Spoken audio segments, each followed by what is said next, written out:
Саламатсыздарбы, урматтуу телекөрүүчүлөр, эфирде Стратегия 2040 теледолбоору. Бизнести өнүктүрүү үчүн ишкерлерге канчалык жакшы шарттар түзүлсө, өлкөнүн экономикасынын өнүгүп өсүүсү дагы ошончолук тездейт. Бүгүнкү программада биздин өлкөдө бизнести жүргүзүүгө түзүлүп жаткан шарттар туурасында эл аралык ишкерлер кеңешинин жетекчиси Сыдыков Аскар Куттубекович менен маек курмакчыбыз. Саламатсызбы? Жакында эле өлкө башчысы Сооронбай Жээнбеков бизнес коомчулугу менен жолугушуп, ал жактагы баягы көйгөйлүү маселелер туурасында талкуу жүргүзүштү. Ушул жолугушуунун жыйынтыктарына кандай баа берет элеңиз? Жолугушуу абдан жылуу, ачык, айкын маанайда өттү. Чынын айтсак, биз да абдан кубандык, анткени акыркы жылдары президент менен ушундай эң жогорку деңгээлде бизнес коомчулук менен жолугушуулар боло элек экен.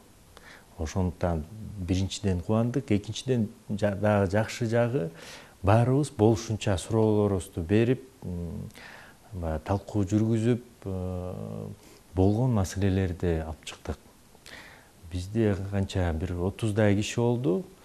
Ар бирөөсүнө президент өзү сөз берип туруп, угуп, жыйынтыгы жалпысынан жакшы болду деп ойлойм, анткени президент өзү айткандай жаңы өндүрүш тармагы боюнча комитет түзүлөт экен. Президент өзү жетектеген комитет. Ал боюнча дагы биз эң орчундуу маселелерди ошол комитетке киргизип туруп, чечкенге аракет кылалы деп атабыз. Ири инвестициялык долбоорлорду жылдырып, толук кандуу иштөөгө көмөк көрсөтөлү деп. Экинчиден, бизнес акыйкатчы боюнча дагы сөз болду. Президент айткандай ушундай институт жаралат экен, биз дагы ал пикирди колдодук.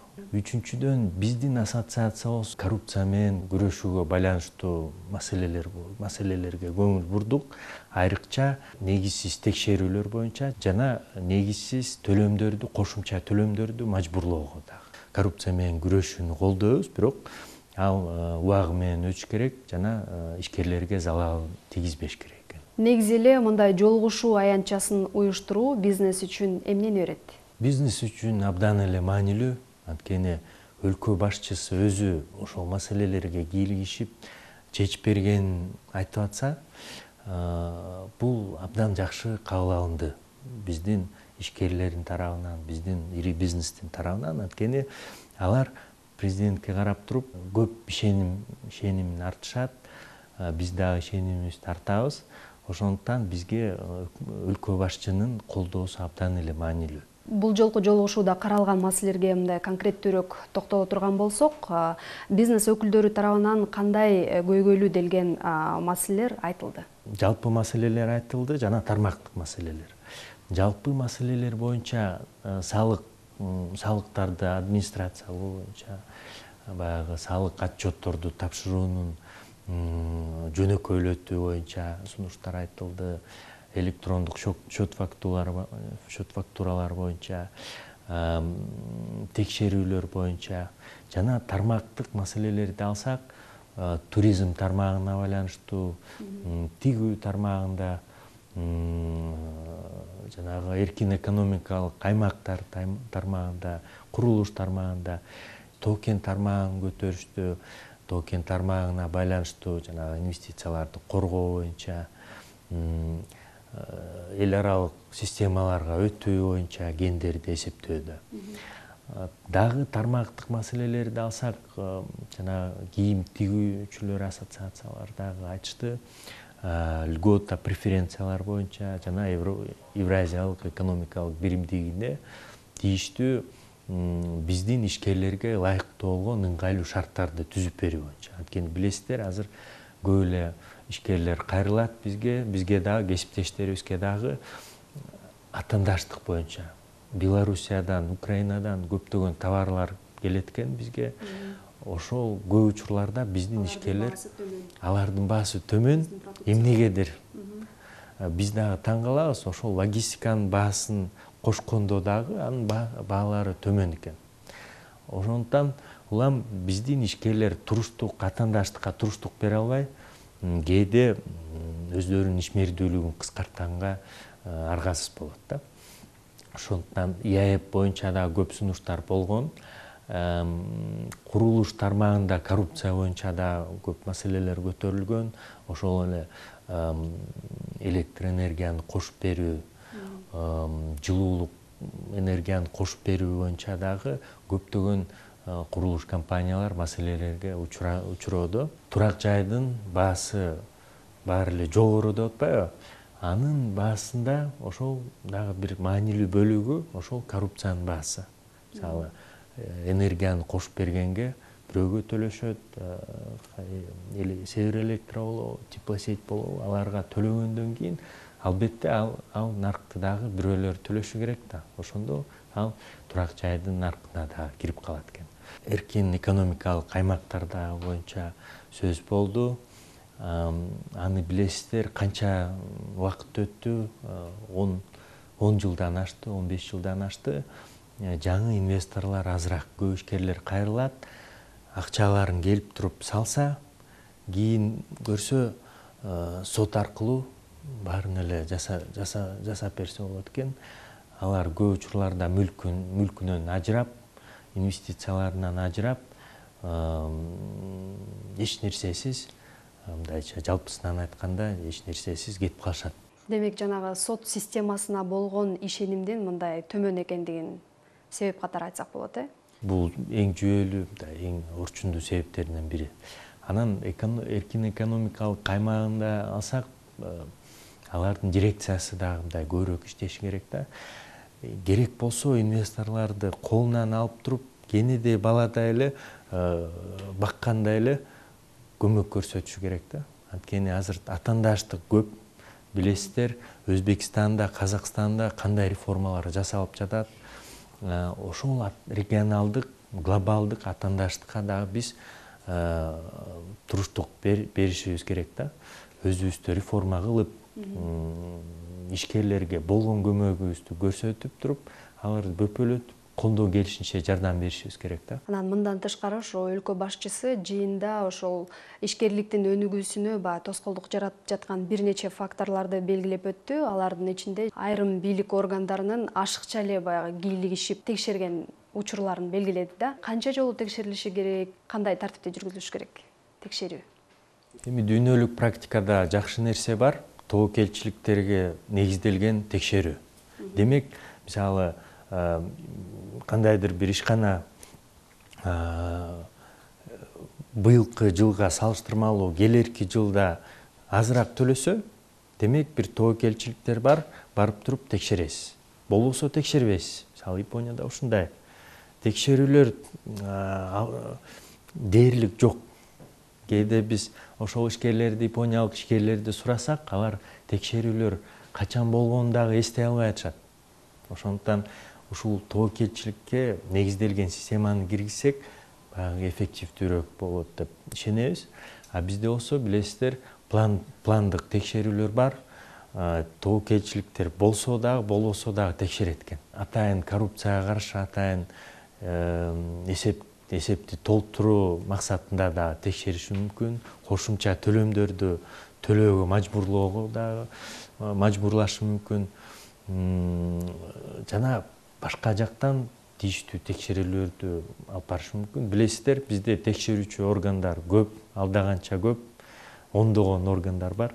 Анан алардын ар бирөөсү келсе, элестетсеңиз, сизде чакан бизнесиңиз болсо, өзүңүз бухгалтери дагы сизсиз, жетекчиси дагы сизсиз, кээде шопуру дагы сизсиз. Анда текшерүүлөр келгенде сиз ошол бир күндүк убактыңызды коротуп, кээде же бир нече күндүк убактыңызды коротуп туруп, ошол текшерүүчүлөр менен барасыз, угасыз, бизнесиңиз дагы жүрбөй калат ошол күндөрү.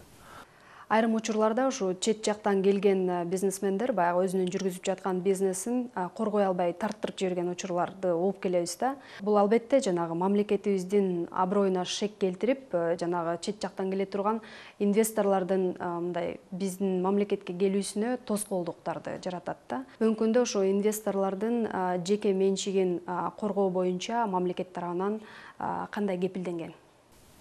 Азырынча мыйзам түрүндө көп эле кепилдиктер бар, бирок ал теорияда, практикада ошол иштөө жагында маселелер көп. Тийиштүү деңгээлде иштебейт албетте. Бизге көптөгөн дооматтар келет, мисалы кореялык инвесторлордон, батыш өлкөлөрдүн келген инвесторлордон, биздин ЯЭПтин дагы инвесторлорунан келишет.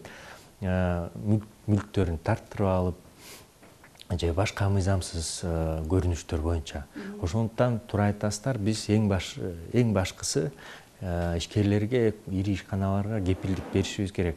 Сиздердин мүлкүңүздөр корголот, укук коргоо органдары өздөрүнүн кызматтарын тийиштүү деңгээлде аткарат, сот системасы дагы тийиштүү деңгээлде коргоп берет. Сиздин кызыкчылыктарыңызды мыйзам чегинде коргоп берет деп. Ушундай кепилдиктер албетте алда-канча керек. Биз ошого азыр чакырып атабыз бийлик бутактарын бар. Кытай Эл Республикасында ошол жагынан эң мындай инвесторлорду тарта турган нерсе бул баягы жеке менчик мүлктү сактоо боюнча. Эч ким тие албайт. Кайсы өлкөдөн келсеңиз да кол тийбестиги бар. Алар мисалы өнүккөн өлкө болбосо дагы ушул ишкерлердин укуктарын коргоо боюнча мындай алда канча өйдө турушат. Биздин экономиканын өсүүсүнө тоскоолдук жаратып жаткан факторлорду кандай жол менен жоюу керек да? Бизнестин көз карашы кандай? Мыйзам иштеши керек. Аткарылышы керек. Мыйзамда бар. Биздин мыйзамдарыбыз Кудайга шүгүр жакшы эле. Бирок аларды аткарышыбыз керек. Анын үчүн тийиштүү деңгээлде иштей турган мамлекеттик органдарды, мамлекеттик башкаруу системасын түзүш керек. Бир жакшы сөз бар, структуралык реформалар деген. Ал эмнени түшүндүрөт? Ошол мамлекеттик органдардын баарын тең жакшылап иштөөсүн камсыздайт да. Көбөйтүп, керек болсо айлык маянасын жогорулатып, мындай тийиштүү деңгээлде иштегенде шарт түзүп бериши керек да. Жана базар экономикасынын принциптеринин, эң негизги принциптеринин бири бул ишкерлердин ишине кийлигишпей турушу керек да мамлекеттик органдар. Ошондо бардык жактан эркин экономиканы камсыздашыбыз керек да. Биз ошол эркин экономиканын принциптерине өтө турган болсок. Азыркы тапта өкмөт тарабынан ошо ишкерликтин өнүгүүсүнө тоскоолдук жаратып жаткан факторлорду жоюу боюнча кандайдыр бир реалдуу иштер жасалып жатат деп айтууга болобу? Реалдуу иштер дагы жок эмес, бар. Көп жакшы иштер жасалды. Мисалы ошол эле сатуу салыгын дагы 0% кылуу, баягы накталай эмес төлөмдөр үчүн 0% деген ставкасы киргизилген. Бул дагы чоң жардам болду. Көмүскө экономикадан чыгууга көмөк көрсөтө турган иш болду. Таза иштеген ишкерлерге дагы жардам болду. Экинчиден, жанагы кошумча нарк салыгы боюнча 1-2 жыл мурун атайлап мындай бланктар бар эле. Ишкерлер барып туруп ошол бланктарды алат эле. Азыр ал система жөнөкөйлөтүлгөн. Азыр бланктарды албай эле сиз барып туруп эле электрондук сандарды эле аласыздар. Ошондо бланктарды өзүңүз чыгарасыз. Бул дагы жөнөкөйлөтүү болду, кичине болсо дагы. Эми үчүнчүдөн азыр өкмөт тарабынан пландаштырылган дагы жакшы демилгелери бар. Баягы текшерүүлөрдөн бошотуу боюнча, мораторий киргизүү боюнча. Мындан тышкары жана кепилдик фонду түптөлдү эле. Ушул кепилдик фонду боюнча дагы айта кетсеңиз да, кандай артыкчылыктарды берүүдө бизнес үчүн? Бул дагы жакшы нерсе, анткени биздин айыл чарбада иштеген ишкерлерге жагымдуу шарттарды түзүп, залогтору жок болсо, ошондо кепилдик фондуна азыр кайрыла алышат. Бирок азырынча жыйынтыктар боюнча айтуу кыйын, анткени тийиштүү, мисалы, азыр кайрылгандардын санын алсак, азыр анчалык жетишпейт. бирок жакшы үмүттөрүбүз бар. Ишкерлердин таламын талашуу, алардын баягы укугун коргоо боюнча омбудсмен институтунун түптөө сунушу дагы каралды да. Ушул боюнча айтып берсеңиз да, деги эле ошол омбудсмен бизге керекпи, ал кандай артыкчылыктарды берет, ал жөн эле баягы мындай аты эле болбостон реалдуу кандай жардамдарды бериши мүмкүн? Эми ал эл аралык өнүктөштөр менен түзүлөт экен. Алардын колдоосу менен, каржылоосу менен, ошондуктан үмүттөрүбүз көп. Анткени тийиштүү ошол омбудсмендин кызматкерлерине, эксперттерине тийиштүү айлык маянасын берет экен. Ошондуктан жогорку деңгээлдеги адистер иштесе, балким ишкерлерге жакшы жардам берет эле. Бирок дагы бир жакшы жагы, биз экономика министрлиги менен көптөн бери ошол боюнча иштешип атканбыз. Омбудсменди шайлоо ирети дагы жакшы экен. Байкоочу кеңеш болот. 3 тараптан түзүлгөн өкмөт, эл аралык уюмдар жана бизнес коомчулук. Бул дагы өз иретинде бизнес омбудсмендин көз карандысыздыгына да көмөк болот. Быйылкы жылы ушул аймактарды өнүктүрүү жылы деп жарыяланды эле. Ошо аймактардагы ишкерликти өнүктүрүү боюнча кандай иштер аткарылып жатат да негизи? Азырынча иш-чаралар көп ал боюнча. Ошол эле айыл чарбаны каржылоо программасы бар. Бир нече жылы иштеп турат. Ошондо дагы жакшы жыйынтыктар бар деп айтып атышат. Анткени фермерлерге, айыл чарбада иштеген ишкерлерибизге абдан каржылоо маселеси жөнөкөйлөп, жеткиликтүү болду. Төмөндөтүлүп. Андан тышкары билесиздер, Россия Кыргыз-Орус өнүктүрүү фондусу дагы иштеп турат. Аймактарда көп кредиттер берилген. Ал боюнча жаңы ишканалар ачылып, көптөгөн жумуш орундар ачылган.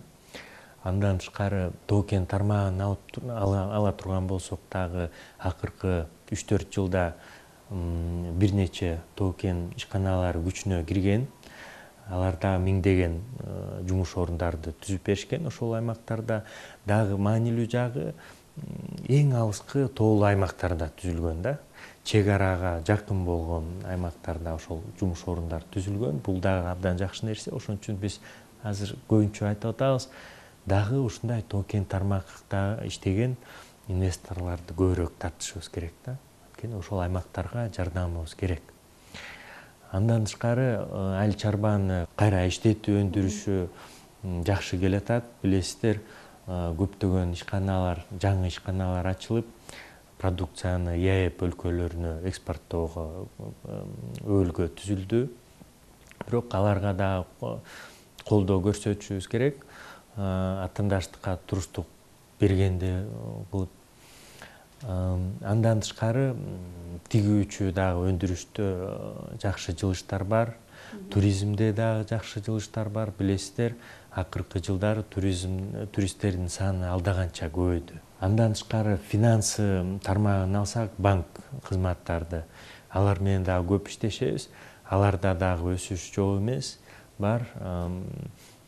Региондордо көбүрөөк иштей башташты. Билесиздер, акыркы жылдары бир нече микрофинансылык уюмдар банк деңгээлге чоңоюп, ошол алыскы регион аймактарда дагы көбүрөөк иштегенге өбөлгө түзүлдү. Экономика министрлигинен тышкары бардык мамлекеттик органдар дагы экономика ишкерлерге көмөк көрсөтүүгө иштеши керек да.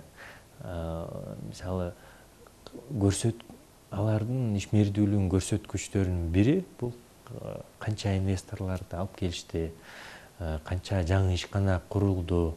Ал аймактык администрацияларга дагы тийиш, жана акимияттарга, айыл өкмөттөргө дагы тийиш. Ар бирибиз жана жалпы мамлекеттик органдардын баары тең ошол ишкерлерге жардам берүүгө иштесе, көбүрөөк иштесе жакшы болот эле деп ойлойбуз да. Бүгүн бизге убактыңызды бөлүп, кызыктуу маек куруп бергениңиз үчүн сизге ыраазычылык билдиребиз. Рахмат.